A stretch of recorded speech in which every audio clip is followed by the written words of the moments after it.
The loudest. Come on. Over there. Come on, loudest. Let's go.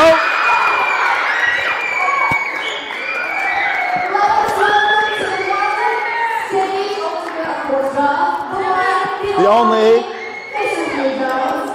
He's 6'1", Hugh Jones. Turn it off. What's up, Rocky?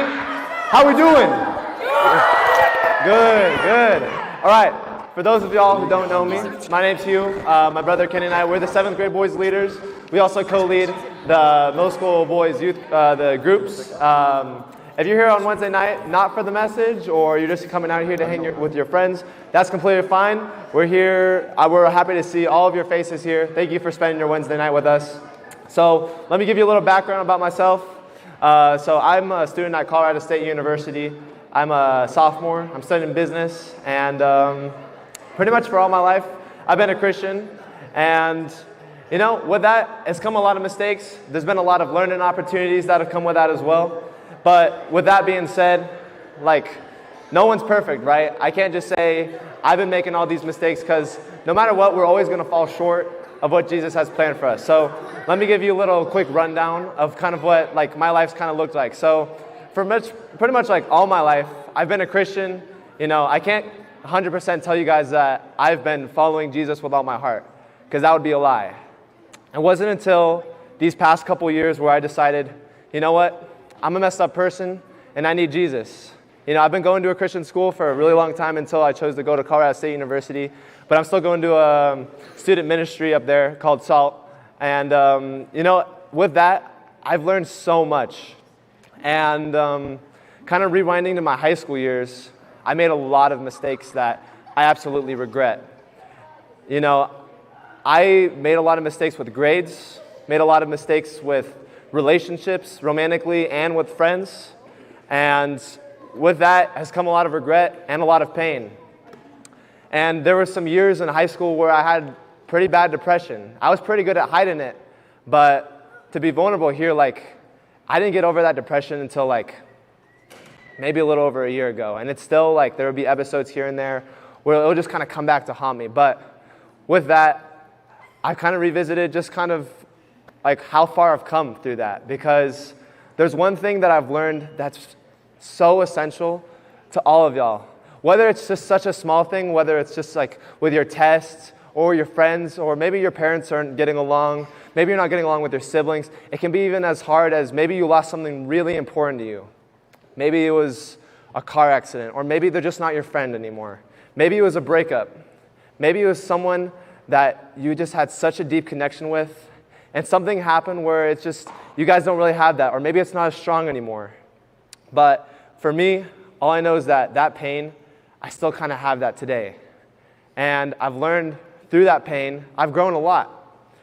And I'll tell you this, all of y'all, if y'all haven't already, I'm sure some of y'all have gone through some really hard things. You're going to go through some really hard things in life.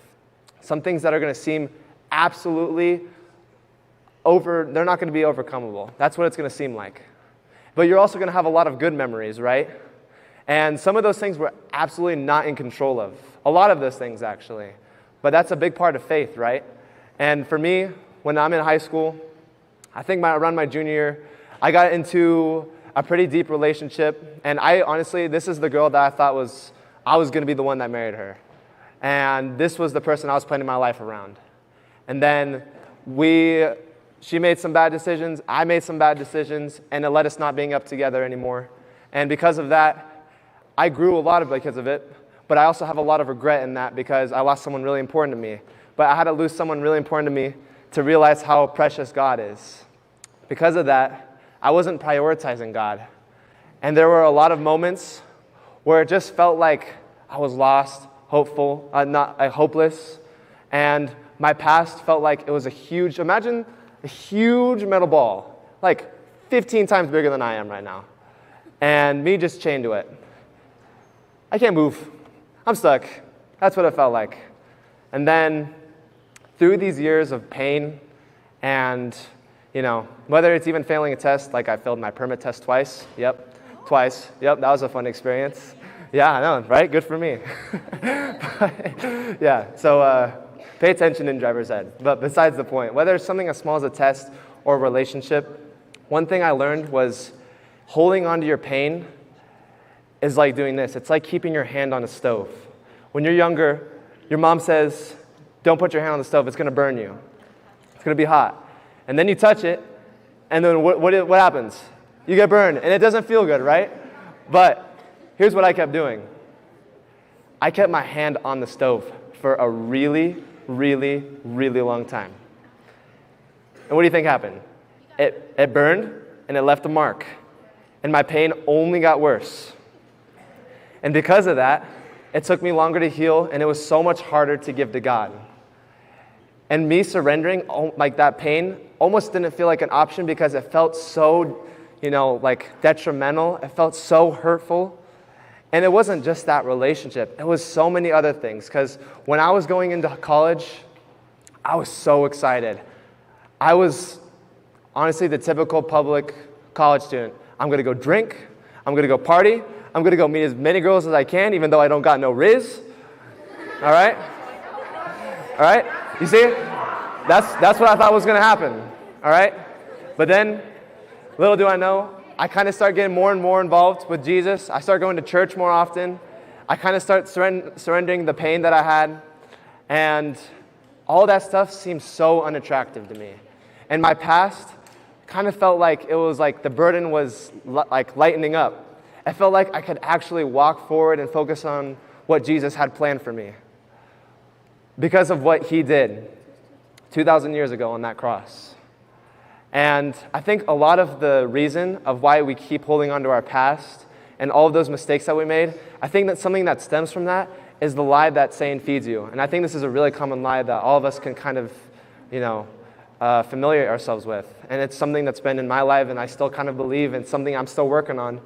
And something I've grown a lot in, but believing that you're not enough. Why would God want to work with someone like me who's done these things, who said these things to people, or someone that's so broken and so lost? Someone who couldn't care less about Jesus. But then, taking that step to actually follow him was the best decision I could ever make.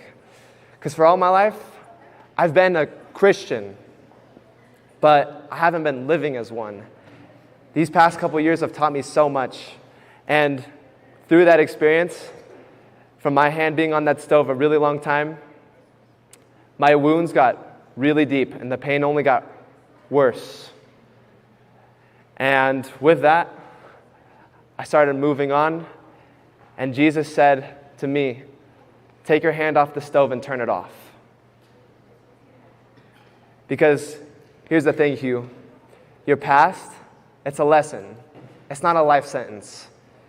Your past doesn't define you or who you're going to be. Sure, we make mistakes and it ends up having a consequence, right? But that consequence is something temporary. It's something you learn from and then you move on from. God doesn't want you walking in your journey with him, looking back like this. How are you supposed to know where you're going if you're not even looking forward? And that's exactly what I was doing. And what ended up happening? I ended up bumping into things. I made more mistakes. Maybe I fell. And that's exactly what happened. And that's all because I kept looking into my past. Now, it's one thing with the bad memories, right? You go through pain, and it kind of sticks with you. Maybe someone said something really hurtful to you. Or like I said earlier, maybe it's someone or something that you lost. It can be something as simple as a pet. Because I know those things mean a lot to you. I wish I had a pet when I was younger, but besides the point. And it could be something as that. But we also have our really good memories, right? Maybe it was you with your friends at the water park, or maybe it's like your neighborhood friends, or your friends at school, right? You have a lot of good memories hanging out, and with those memories comes a lot of joy. And sometimes when we have, we find we find comfort in our past, right? But here's the thing with good memories. You should cherish them, remember them, hold them deep to you, right? Because those are awesome memories. I'm not saying forget them at all. I'm in fact saying the opposite. Cherish them, but don't live in them. Because here's what happens. Sometimes we wish that we could go back to the past and relive those memories.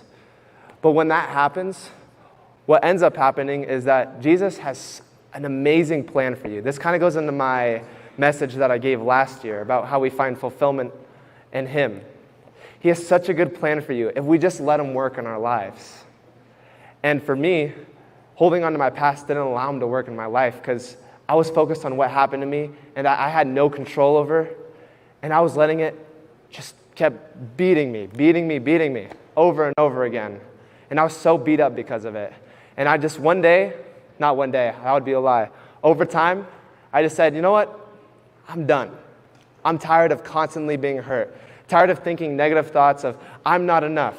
Oh, you remember when you made that mistake? Remember what you said to that person? I'm done. I'm done. Because here's what I realized. I'm going to use this metaphor. God's plan, for you, it's unbelievably amazing. You want a flower, and Jesus gives you the whole garden. But because of our short-term view and our limited perspective in the world, we can't see that. But there's a reason for that. Because what would be the point of faith if we knew what God's plan was? There wouldn't be a point. Because if we know that good is going to be coming our way, then there's no reason to have faith in his plan for us. So for me, taking that valuable lesson of not holding on to your past and letting it go and turning off that stove and keep moving forward, it was such a turning point for me. Because then now I'm involved with students. I'm involved with our student ministry at Colorado State. And I've met so many people. And because of that, Jesus has gave me so many growth opportunities and so many future just friendships. And I wouldn't think I would have been doing these things a year ago. I would have never thought that because I had a short, limited view and I was holding on to my past, but then I said I was done. And then I started seeing slowly, I started seeing his amazing plan for me. And because of that, I can't say that it's been sunshine and rainbows. Obviously, there's some bad days. Maybe I get a bad test. Maybe I got in an argument with my mom or dad or my brother. And, those days, that's just kind of life.